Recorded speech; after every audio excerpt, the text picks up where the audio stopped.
Hello and a warm welcome to Federal special program Capital Beat. In a Gazette notification yesterday, Modi government declared that 25th June will be observed as the murder of Constitution Day to mark the imposition of the emergency by Indira Gandhi led Congress government in 1975. Now, since the declaration, an all out war has erupted between the NDA and the India alliance. Now, NDA has hailed the move, and India has said that Modi government in the last 10 years has murdered the constitution almost every day. But what is the logic and the rationale behind this declaration? Why 25th June should be declared as the murder of the Constitution Day? Joining me now is Anand Sahai, senior journalist and political commentator. Thank you so much for joining. We have Professor Ajay Gudawarti from Jawaharlal Nehru University. Thank you so much. We have Pushparaj Deshpande, who is the author of the book called Bharat Jodo Yatra. He also works closely with the India Alliance. Thank you so much, Pushparaj. And we have TK Rajlakshmi, who is the senior deputy editor from the magazine The Frontline. Thank you so much, Raj Lakshmi, for joining. And let me begin with Professor Ajay Gudawarti. How do you really see this move by the Indian government, where they have come out with a gazette notification? Forget everything else. A gazette notification to observe 25th June as the murder of the Constitution Day. What would you say?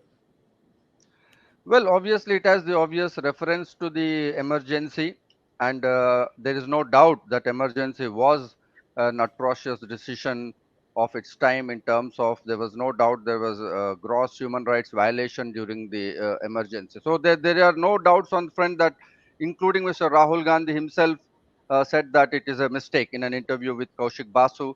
He said that it was a mistake. So Congress knows very well historically that was a blunder, and that is something we need to put behind. Having said that, Nilu, I need to ask, same home ministry which has no wishes to issued this circular and wishes to celebrate, Mr. Amit Shah also said that human rights are alien to Indian ethos and Indian democracy.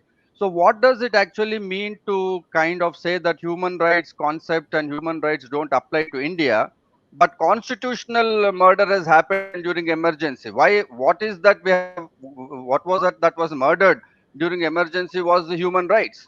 So you on one hand want to distance yourself from human rights language, on other hand hold up constitution. So what exactly is BJP and the home ministry holding up when they're saying that they are holding up constitution? Looks very bizarre. And this, I must tell you, is actually the nature and structure of governance that BJP has presented all through, that in any aspect you take, this is what they say and they do. That that they say that when Mr. Rahul Gandhi said that you talk in the name of Hindus but you indulge in hate and violence, first they distort that by saying that he has insulted all Hindus. Second, some BJP MLA says that he needs to be slapped because he said Hindus are violent. So it is like beating up people who said India is growing intolerant. So its whole logic looks quite bizarre, and it looks like it's taking people's common sense and people's intelligence for granted, that you wish to commit similar kind of violations on a greater scale by pointing to violations that happened in the past, and justify your own set of violations. So this is not really to hold up constitution, but this looks like justifying whatever extraordinary laws, whatever human rights violations that are ongoing in the country. It looks more a justification for that rather than protecting and celebrating constitution and constitutional vision. Right. Okay, now let me come to Anand. Anand, how would you really see this declaration? I mean, is the Modi government really learning its lessons, or they are still out to counter Rahul Gandhi's narrative of Samvidhan Bachao? Are they really learning their lessons, the kind of results which they have just seen? Have they really learned their lessons? I'm afraid this set of people who are now, in my view, unconstitutionally governing the country for the simple reason that it is a government which has come and which has been sworn in thanks entirely to the munificence of the President of India, Rashtrapati Bhavan, because there was no claim forwarded by the BJP parliamentary party on behalf of Sri N.D. Modi, or for that matter, any other leader. So on what basis did Rashtrapati Bhavan swear in this particular individual who led his party to defeat to be the prime minister?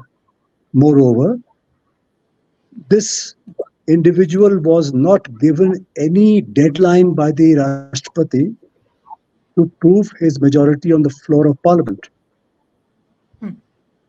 So almost an entire session has gone by. In a few days, the budget will be passed, and there's been no vote of confidence. So how irregular is that? And since we are talking about constitutionalism, this is a far cry from the very idea of our constitution. Perhaps it might bear some resemblance to the constitution, if such a thing exists, in certain other countries of the world, with which we have no affinity constitution-wise. That's one. Two, there was nothing good about the emergency.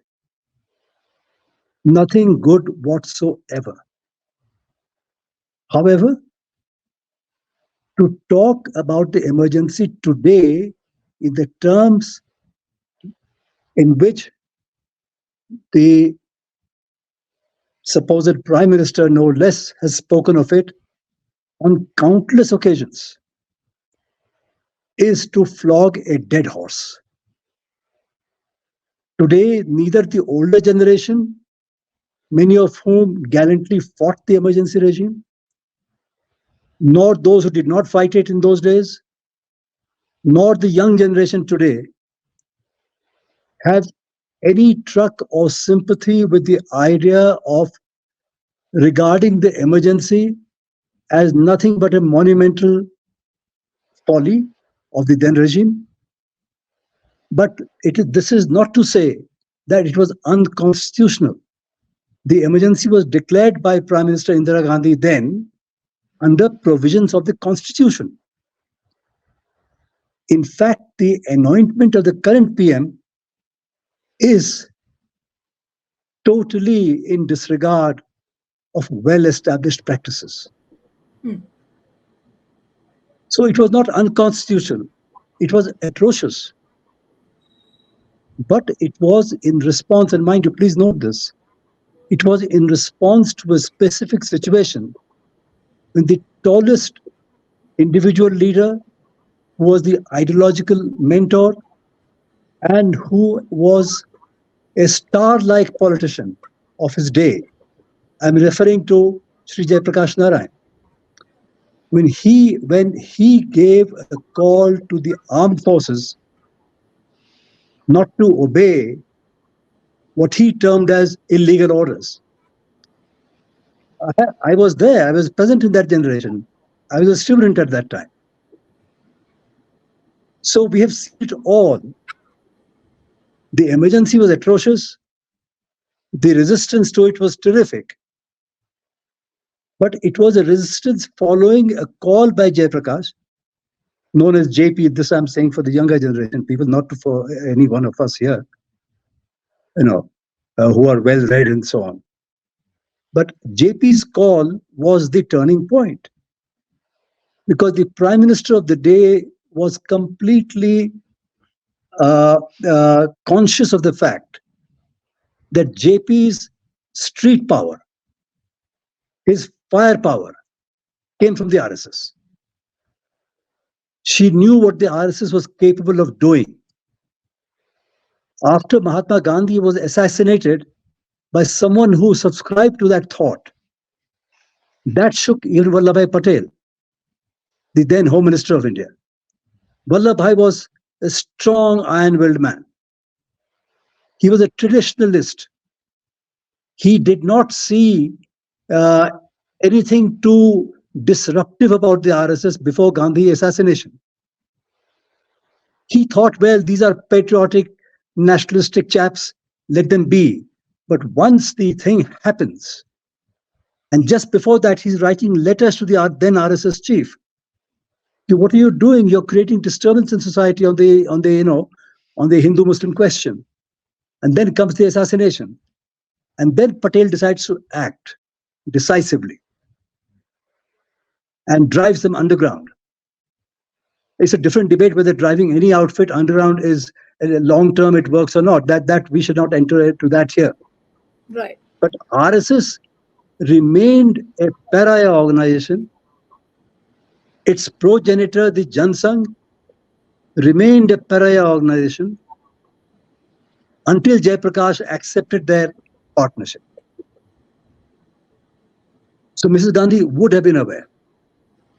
Today, when the RSS speaks of Hindutva and certain things of that nature, and all these, I'm not saying they are unleashing it, but whoever is unleashing, they have certainly had a great impact on all these goon squads that are operating, and in whose name constitutional authorities, incidentally, chief ministers of states, go around bulldozing homes and businesses of people without any due process. And the Prime Minister of India, the ruling party at the center, they keep absolutely mum. How constitutional is that? So what I'm saying is that once the leader of that time realizes that it is the RSS, and this individual who took that decision would have had the RSS, the capabilities of the RSS in mind at that time, after the Gandhi murder. And subsequently, we should know this. The then RSS chief, Sri Devras, he writes letter to Mrs. Gandhi, to the Prime Minister, that please, for goodness sake, you release all our chaps who've been thrown into jail.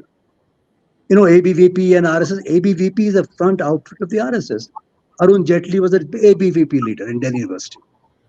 He was junior to me in the university. I've seen these gentlemen operate. So he says, please release them and we shall support the emergency regime. Because ultimately, in the final analysis, today it's my assessment that there was no great radical departure between the thinking of Sri Sanjay Gandhi,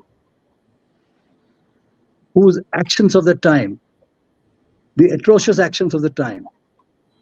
The Prime Minister of India was Indira Gandhi. But the whole thing was engineered, operated, articulated, orchestrated by Sri Sanjay Gandhi and a few of Indira Gandhi's cabinet colleagues. But there were distinguished voices even then within the cabinet, like R. Venkatraman, later President of India, Right. who declined to, pay any heed to the instructions, cleverly sent by Sanjay Gandhi. There were those people also. That's one point, that the emergency was in response to what Jayaprakash's actions were. Two, the Prime Minister then realized what RSS was capable of doing, because it was not clear to what extent it had any following within the armed forces and what might happen to a country like India, right? Who by the 71 had annoyed all the principal powers in the world, especially the American state, after the liberation of Bangladesh and so on. And after virtually picking up a two-front fight with Pakistan and China at the same time. So internationally, it was difficult for any Indian leader at that time. That was the time when Jayaprakash said, please do not obey orders. So this is one aspect of things. And number two, I'll tell you, some of the fiercest fighters against the emergency regime of that time. I can name you countless people who are important today as resistors of the Modi government. No, but Anand, one quick point, No, and then I'll go. If I may just finish this, those who oppose the emergency fiercely and brilliantly, they are today not standing with this resolution. It's not a resolution, it's a gazette extraordinary, Yes. which is certainly an extraordinary thing. I mean, a gazette is used to make important public announcements of the government. Yes. It is not used for this kind of thing. This itself is complete, overlooking practices of this nature which arise from a democratic governance. No, but Let me Anand, stop one it. quick question to you again. You said that Gazette notification has never been misused like this. What do you No, I'm think not the saying. Modi? I'm not saying that. I'm not saying that. Sorry. No, Since I no, have not but studied all the gazette notifications issued since the beginning of. that Pushpraj, I'll pick on the point where Anand had stopped, and in the meanwhile, he'll just try and reconnect. That if Modi government has undermined the idea of a gazette in this manner, what is it that they are trying to prove? Now, I was just reading a few messages and the kind of posts which have been put out by the Modi cabinet. Now, look at what Defense Minister Rajnath Singh has said. In the history of Indian democracy, the circumstances that arose due to the emergency and the kind of repression that was carried out are still fresh in the memory of the countrymen. This is a post by Rajnath Singh. Now, then, one of the other posts, say, for example, Dharmendra Pradhan's post, it says, I welcome the decision taken by the government of India to observe the 25th June as Samvidhan Hatya Devas every year to remember those who endured the hardships of the emergency and to honor those who fought for the reestablishment of democratic values. Then also look at this ally, Chirag Paswan's post. On June 25th, 1975, the dictatorial policy of the then Prime Minister Indira Gandhi strangled democracy, imposed emergency, and forcibly imprisoned lakhs of people, thus killing democracy. Modi government has decided to make people aware about 25th June every year as a Constitution Murder Day. Now, what do you think is the government trying to convey? And the very fact that brazenly all these cabinet ministers have put out these kind of posts. Sorry, And sorry. Before Pushpraj comes in, and he's sure he must, he'll give you the right well, answer. I'm saying to you, in response to what you just asked Pushpraj, and let him elaborate, that these are clapper boys of the regime. You know, if Shri Modi were to, not even articulate a word, they'll fulfill, they'll complete a sentence for him, and then do cheers, cheers, cheers. I mean, they have no weight of their own. Modi has a lot of weight, all said and done. You know, which are deployed for all dubious purposes. But you know, so I mean, we should not attach too much importance to all the names of the gentlemen you just mentioned. Don't want to go into merits of each one of the of them, but so I think we should. I mean, you can ask a question on television, but it's best to really disregard these kinds of clapping boy noises. right. Okay, so Pushpraj, I'll come to you. That what do you think is Modi government trying to convey? And all the ministers putting out posts like that. So how would one understand? And what do you think is the objective of the government behind declaring a day like this? Hi, Niluji, to you and the panelists, and of course our viewers. To the latter part of your question, I don't think I need to belabor the points. Sahai has already pointed out. We better not focus on the cheerleaders for the regime. Uh, I want to start with a larger normative conceptual question. We elected this government, whether we voted for this government or not, with this party or not, we elected you to govern, right? We voted you to focus on redressing serious economic, social, political, and geopolitical issues, right? We didn't ask you, we didn't elect you to pretend and become pseudo historians. Leave that job to the historians.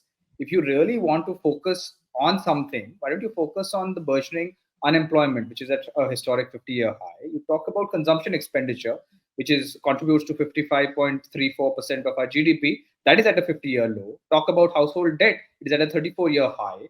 You do something about the informal sector because of GST and COVID. Over 1.63 crore people have lost their jobs. These are issues that you need to be focusing on rather than indulging in pseudo historicity and pseudo historian historiography. This is really not something that we elected you for. That's the first thing.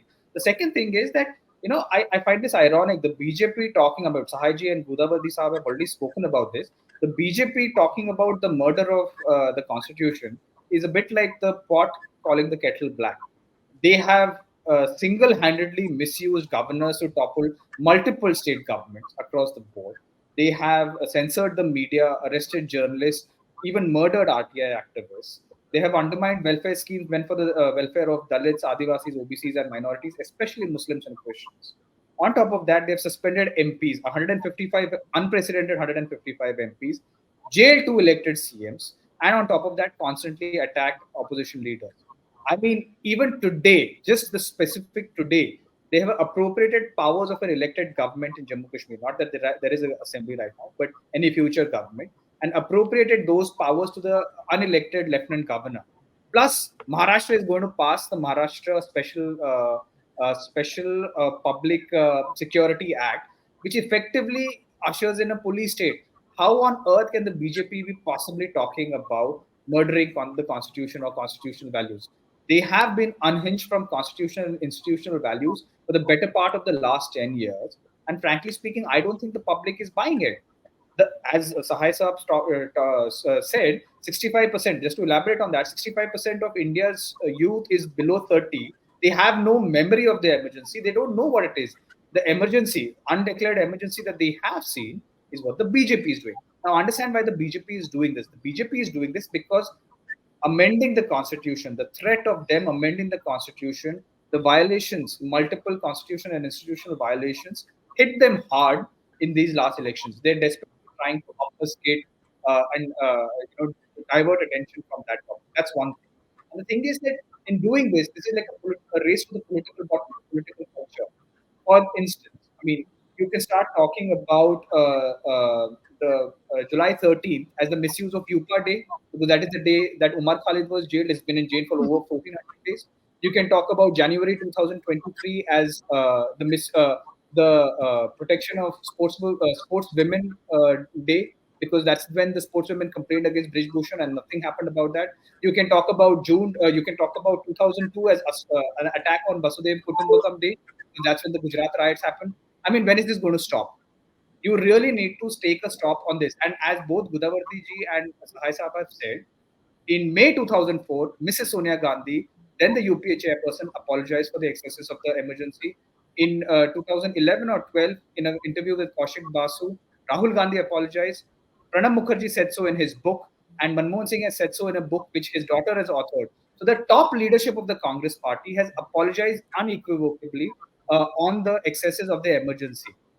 Has the BJP done that? The Congress has apologized, and mind you, they paid a price for it in 1977. They were voted out by the people of India, and after that, they've been sort of forgiven. That issue is done with. And I want to end with two quick points.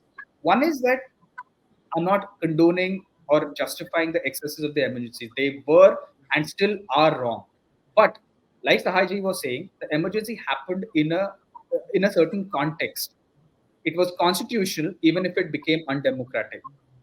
One is that, mind you, after splitting Pakistan in two parts in 1971, foreign governments, I don't want to jeopardize a relationship with that government now, but foreign governments interfered in Argentina and Iran. The same toolkit was applied in India. The railway strike crippled the economy, after which violent protests broke out in Gujarat first, toppled the elected government, then went down to Bihar, and both of them were violent, mind you. It also led to the assassination of Ellen Mishra, who was the sitting railway minister then, and multiple other assassinations. At the same time, that government was actually sponsoring the Cultural Congress to foment anti-government activities, and it is in that context that JP made a call for the armed forces to mutiny against the elected government. Any government is constitutionally duty bound to defend the sovereignty and integrity of India. That is in their constitutional oath. And that is when the emergency was imposed. Yes, it spiraled off into many undemocratic excesses, and the government has paid for the Congress party and the government then paid the price for it. And that's a different matter. But I'm just trying to explain, put the record straight, that the emergency happened not because suddenly Indira Gandhi woke up and said, "Chalo, aaj mood aa gaya, let's me impose an emergency." There was a historical precedent. Argentina and Iran were precedents that could have actually happened. And if you go and see the intelligence security apparatus declassified papers from that government, you will see that this was actually a valid, legitimate threat. And finally, one last point, which I'm going to stop with. It's ironic that the government, the BJP government, and the Prime Minister specifically, who claims to be this great OBC leader, every election he says, "Main pichla hu, main OBC hu," is doing everything in his power to whitewash everything that relates to OBCs. He said absolutely no to reservations for the OBCs at the panchayat and the Jilla Panchayat levels in Maharashtra and Madhya Pradesh. In the Supreme Court and in the Parliament, he said no to caste census. We are not going to do it. And now PP Singh, the Prime Minister who actually ushered in the Mandal Commission, whose birthday, incidentally, birth anniversary falls on June 25, is something that you are going to whitewash and go ahead and celebrate this. I mean, this is really like Hindi mein there is a kahavat, apne pair pe kuladi marna. Already the OBC subcaste are moving away from the BJP. This has happened in these elections. Why would you do this? This is a time for you to symbolically appropriate them if you wanted to win Maharashtra, Jharkhand, and Haryana. You are doing something that is not going to click. It's not going to. This Samvidhan thing is not going to break any ice with them. It is not. You could have done something electorally useful. You whitewashed that. Right. No, I mean, there are a lot of indications for the Modi government. Now, look at the Badrinath by-elections results. Rajlakshmi, I'll come to you. Badrinath BJP has lost today. After losing Ayodhya, they've lost Badrinath also. A clear message that, this politics of hatred, this politics of Hindutva is not working at all. Now, don't you think that this kind of a strategy which Modi government has adopted of putting all the fundamental issues of governance on the back burner and raking up this politics of hatred by declaring a day like Samvidhan Hatya Divas, or you call the murder of the Constitution Day, is it really going to backfire for BJP? What do you think? So I was saying that's very interesting that, that the day that it was issued, the Gazette notification, which is yesterday basically. So, in fact, a schoolmate of mine who is in the police, he sent me, that Gazette notification, and then he said, and then he asked, "Isme aam janta ka kya fayda hai?" Okay, so it was very interesting. He's a serving police officer. Okay, and he himself was sort of puzzled. Okay, as to so where is the benefit of the common man in this kind of a notification. So I think that it is not easy now. I think the BJP should realize it. That these dramatically sounding announcements, whether in the form of a notification or in the form of anything else, people are beginning to see through it, and they also know, and they also feel that not only feel, they know rather that this is basically Congress bashing. Right, because everybody now knows, okay, the whole association of the emergency with the Congress, etc. So this is just another weapon to create, mahol, as it were, right? And it should also see the outcome that has happened in the recently held, bipolar elections. It has not really done well, even in the states where it is sitting in government, because normally one would it's seen, that in a bipole. People tend to elect the party which is in government, but it doesn't seem to have happened in this case. So I think the BJP has to learn something from this. And as as Pushparaj was also saying about this, it's a Sarkari survey which says that around 16.4 lakh people in the unorganized sector have lost their jobs. Okay, in that period spanning from 2015 onwards, right? So it's decisions of demonetization, the ad hoc decisions of demonetization, or whether it's lockdown, again ad hoc. Now how did it serve any constitutional purpose? It's clearly a blatant attack on people's rights, which again, as Anand also says, because since no, I think it's Ajay who said that human rights are a fundamental premise of the of our constitution, right? So again, this entire ad hocism, and plus this I think the vindictive way in which it went about freezing the accounts of the principal opposition party just 2 months before elections, and then ad hoc bulldozing of homes. Under which law? Under which law does it happen? That elected state governments say that bulldozing is fine, and it's happening only in BJP ruled states. It's not happening in any other party which is in government elsewhere. So I think that this is not going to really help the BJP, because again people have sort of given a clear cut verdict. Saying that that you have to address our issues. going back into history, is not going to really, I mean, it's not going to serve any purpose. Then the other thing, for instance, calling out, community by name during the elections, isn't that a Samvidhanic? Isn't that a hatya of the constitution? It is I mean, it was, Absolutely. I think, a blatant hatya of the constitution. It was, I mean, it was absolutely brazen, I think. So this whole atrocious, okay, that what happened, during the emergency was atrocious. Of course, there's no disagreement about it. But again, as of course Pushpaj also says, the case of the is a case of the pot calling the kettle black, or the kettle calling the pot black, whatever the phrase, whichever way the phrase goes. So it's that, and the BJP also should know that it was not only their leaders, who went to jail. Okay, there was a huge contingent, of leaders from other political parties, who were jailed during the emergency, who went underground during the emergency, and were far more, I think, braver than I think many of the people who sort of associate themselves with the RSS. I mean, it's so ironical, Nilu. This education minister, of Rajasthan. I mean, just I think 2 days ago or earlier this month. I mean, he says that the tribals, the DNA of the tribals has to be tested because they say that they're not Hindu, Yes.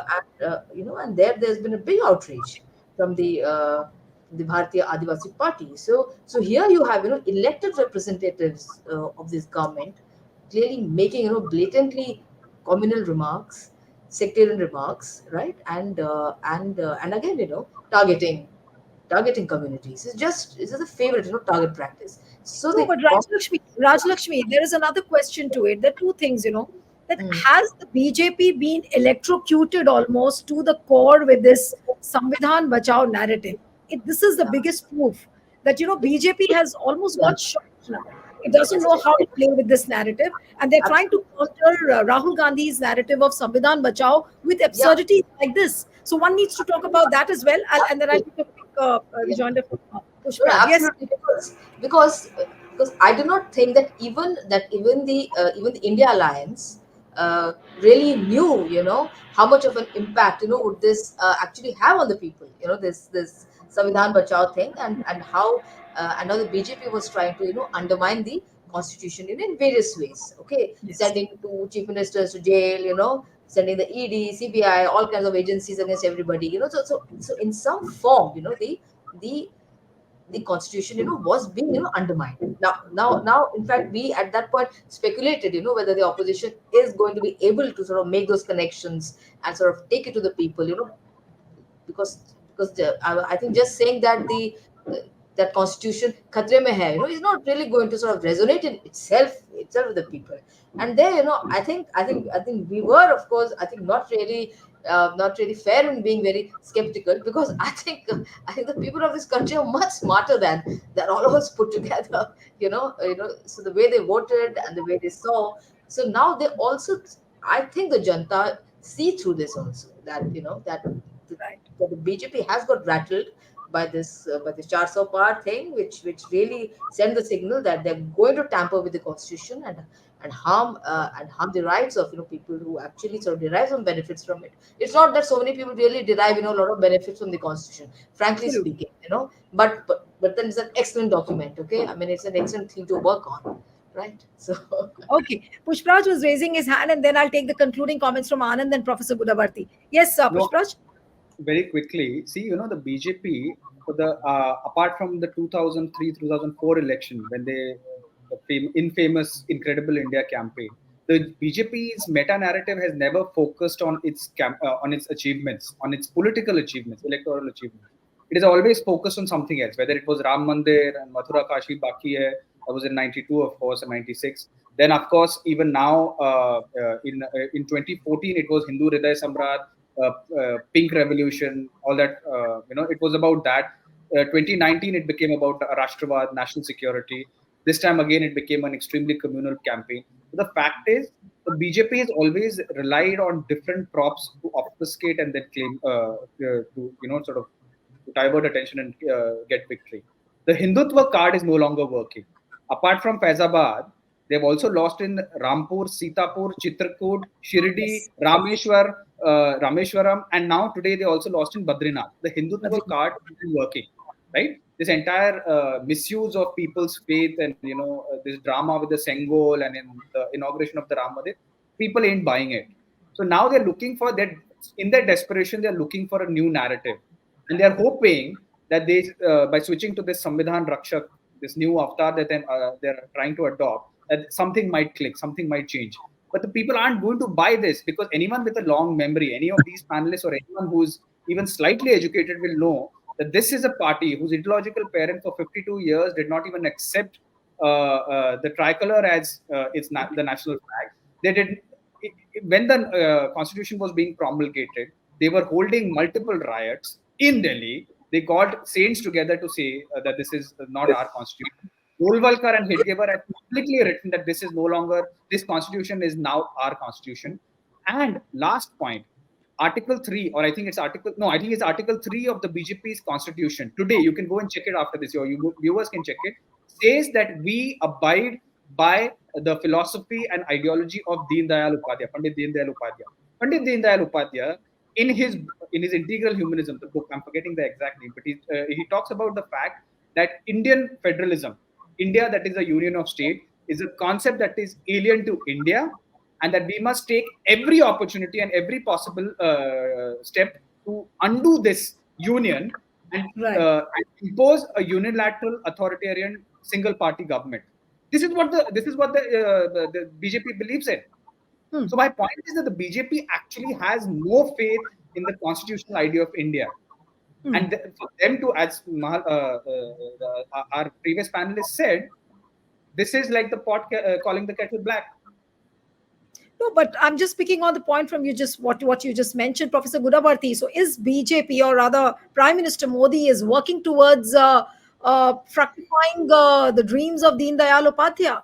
One party, one system, and which one authoritarian rule. Are we just heading towards that? And Don't all the forget basic one leader. issues. Pardon? Neeluji, don't forget one leader. One leader, yes. So all the issues are on the wayside now. All the fundamental issues of governance, price rise, inflation, forget everything else. But we just are working, the government is just working towards that one goal. Professor Gudavarti. No, there is no doubt, Neelu, that in terms of their social imagination, RSS is for a unified India, which is centralized in terms of, and one does not even, with the Senegal affair, one does not even know whether they actually believe in enfranchisement and democracy and open elections. There is a long-term agenda, but their strategy has always been that to co-opt and speak the language that is popular at any given point in time in history. So they began at certain point being Gandhian socialists, and then at a certain point they became Swadeshis. Then at a certain point, now they have become neoliberal after that. And at a certain point, if you know, there's been an biography of Mr. Yogi Adityanath. The subtitle of the book is a socialist. They say Yogi is a socialist. Then they will say that Russia is something. So, I mean, this is entire thing is a commotion, a kind of a cognitive dissonance they very deliberately and consciously create. Now that the 2024, the India bloc has successfully demonstrated that constitution is electorally viable. Now they say it's a constitution. Tomorrow there is no response. They'll say constitution is a Western document. It is just an amalgamation of Irish and UK, and it's alien. Ours is a mother of democracy. We are oldest democracy. Why should we learn from anyone? We are the Vishwa Gurus. So I don't think we should go. They'll keep doing all We are this. not But a the Vishwa point now. is, We are a Vishwa Bandhu. Professor Gudavarti. Vishwa, what is Vishwa it? Vishwa Guru Guru is से something. विश्व बंद हो गया. Yeah, Yes, I now think it's Vishwa. 2024 के result के बाद बंद हो गया गुरु से, which is a good thing. I hope it does some good to them, that they begin to believe in some basic democratic and norms of civility. But the point we should really focus on, Neelu, is the danger often has been that whenever they have focused and upheld something, they actually do exactly the opposite. So this sudden celebration of constitution should also be a signpost for us to see that what is the obverse of celebrating constitution. That are they trying to go in for some draconian measures? They've already tampered with the evidence law and things of that kind. Justice Malimat committee report is still lying before the parliament. which is a draconian legislation, which kind of has all kind of extraordinary laws. So one should keep a watch that even as we see all of this and we know the duplicity and that this cannot be a serious campaign. But my worry is that whenever they have said we'll uphold the constitution, they do exactly the opposite. So I think what that opposite is that is waiting in the wings is something that should we should keep a close watch on. No, but what you're saying is quite worrisome, and I'll take the concluding remark from Anand, that are we going to expect something which is worse after the declaration made in the Gazette yesterday, the murder of the Constitution Day? Does it now entail, or rather, it opens a vista which is going to be much more draconian than what we have thought? I think Pushparaj just now spoke of narrative. I think the name of the narrative is catching up. Because the opposition in its campaign in the election spoke about the constitution, therefore now let us speak about the constitution. They've been trying to catch up all the time because there is no narrative of their own. There is no originality anymore. The ordinary Indian, not just the ordinary voter, the ordinary Indian who is below the age of 18 has also seen through the whole thing. That is hot air. Hot air being issued every day from some kind of a street smart demagogue, and nothing beyond that. That's one. Number two, this is an utter political misuse of the idea, the institution, or the instrument of a government gazette. And this is a gazette extraordinary. This is outright political misuse, in line with the misuse of all the institutions that we've seen so far. Number three, Pushparaj was very kindly talking about commemorating all kinds of days, to which, if I may add humbly, the day of 30th January 48, where a pretty earth-shaking event happened right after independence. And the mantra, as we say in Hindi, behind that was a takeover, but the resistance was fierce from the people of India, from the government of India of that time. So that day is also important to remember as we pass this Gazette Extraordinary, which is a foul misuse of the Gazette. And lastly, and very quickly, the emergency was not declared under some grand ideological agenda. It was a very short-term measure in response to something. But whatever we have seen in the name of Sabka Vikas, Sabka Saath, and other such very laudatory and exalted sounding slogans is under an ideological game plan. And the whole thing was given away in the course of the election in the third term of Shri N.D. Modi, which was what?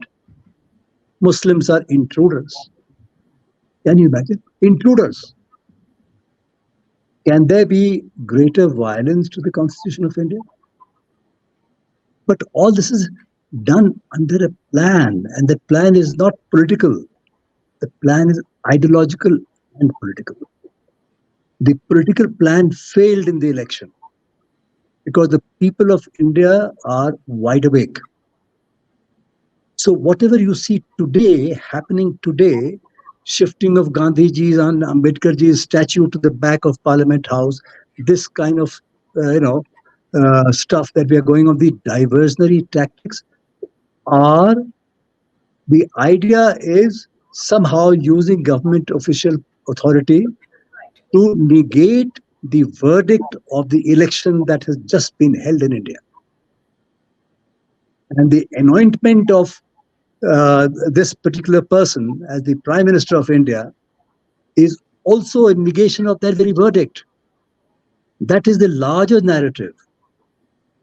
So all this is being played a plan, as I said right at the beginning. To speak of the emergency is today like flogging a dead horse. It has zero resonance. It's like me trying to pass a gazette in the name of the first battle of Panipat or the second battle of Panipat or the third battle of Panipat. right? Right. And there's nothing further than that. It's still being done because ideology, they think their Right. ideology gives them strength. They do not realize they have lost the election so badly precisely because of their ideology, you know. So that is the larger picture that I'd like to bring to your attention. Thank you. Right, but the ideological plank is just not working at all. And Badrinath bipolar elections have again this time proven. But as Anand said, that it's almost like flogging a dead horse. But then everything has a limit. Until how long can Modi government continue to flog a dead horse like this? We'll have to wait and watch. Thank you so much, Anand Sahai, Professor Gudavardi, Pushparaj, Rajlakshmi. Thank you so much for joining. And one appeal to the viewers who are watching this discussion: subscribe to our channel, send us your feedback, and stay tuned to the Federal. Thank you.